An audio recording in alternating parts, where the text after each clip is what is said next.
COVID-19 terhadap ekonomi koperasi UKM dan UMKM. Dampak wabah virus corona atau COVID-19 ini tidak hanya merugikan dari sisi kesehatan. Virus ini bermula dari kota Wuhan di Tiongkok. Nah, ini bahkan turut mempengaruhi perekonomian negara-negara di seluruh dunia, yang tak terkecualikan juga Indonesia. Ekonomi global dipastikan melambat, menyusul penetapan dari WHO yang menyebutkan bahwa wabah corona sebagai pandemi yang mempengaruhi dunia usaha. Tuh teman-teman, setan aja takut. Di Indonesia, pemerintah mencoba melakukan berbagai upaya untuk menekan dampak virus corona yang berimbas langsung terhadap penurunan secara drastis ekonomi UMKM, karena setiap warga bahkan murid sekolah pun diliburkan agar tetap berada di dalam rumah.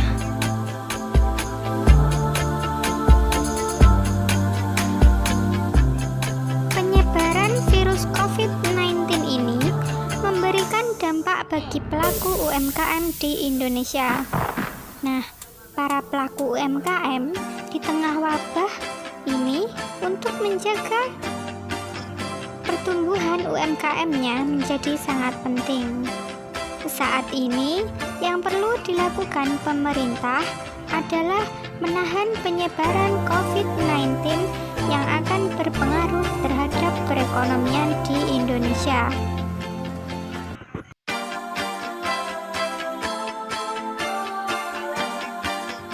Dalam arahannya, Presiden Joko Widodo menginstruksikan untuk merealokasi anggaran dan refocusing kebijakan guna memberi insentif ekonomi bagi pelaku UMKM dan informal, sehingga tetap dapat berproduksi dan beraktivitas, juga tidak melakukan PHK.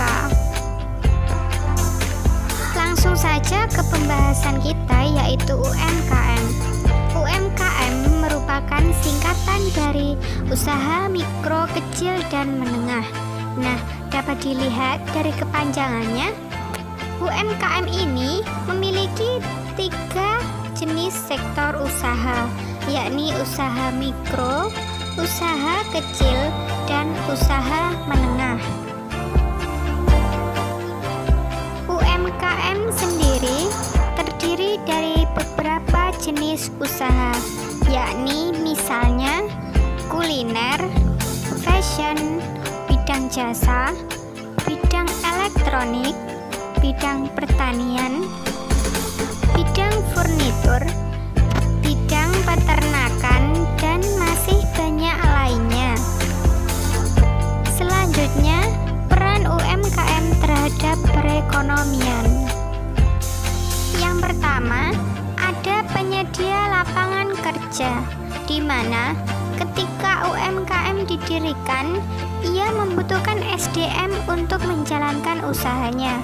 Terlebih, dalam UMKM tidak ada syarat yang muluk-muluk sebagaimana dalam usaha besar.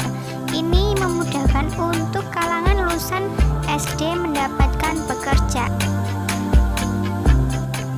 Yang kedua, menciptakan pasar baru, di mana dalam dunia UMKM adalah dunia yang penuh dengan kreativitas.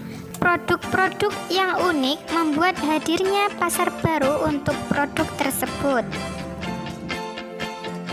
Nah, yang ketiga, kontribusi terhadap PDB atau pendapatan domestik bruto, di mana UMKM memiliki kontribusi besar terhadap PDB atau pendapatan nasional di Indonesia.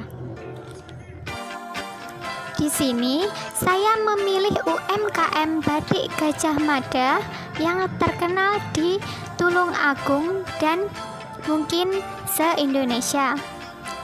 Sebagai salah satu contoh yang juga terdampak dari pandemi COVID-19 ini.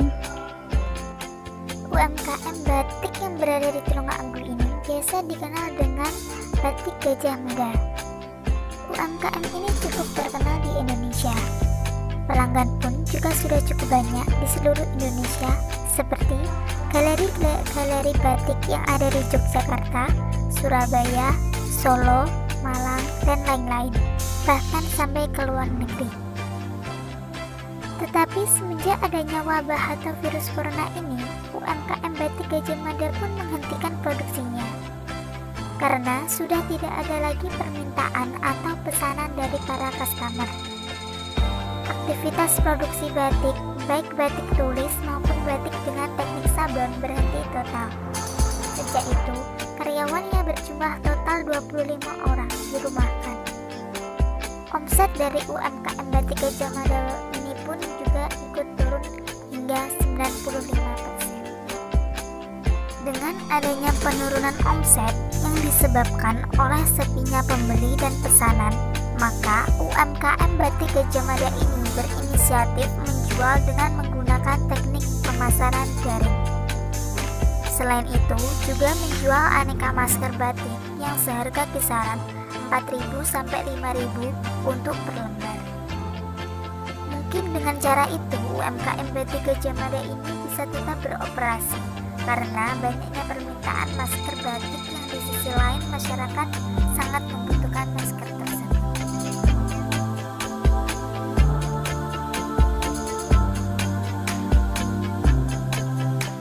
Baik, sekian yang dapat kami sampaikan. Jika ada kurang lebihnya, kami mohon maaf. Wassalamualaikum warahmatullahi wabarakatuh. Oh iya, jangan lupa like, subscribe, and share. Terima kasih.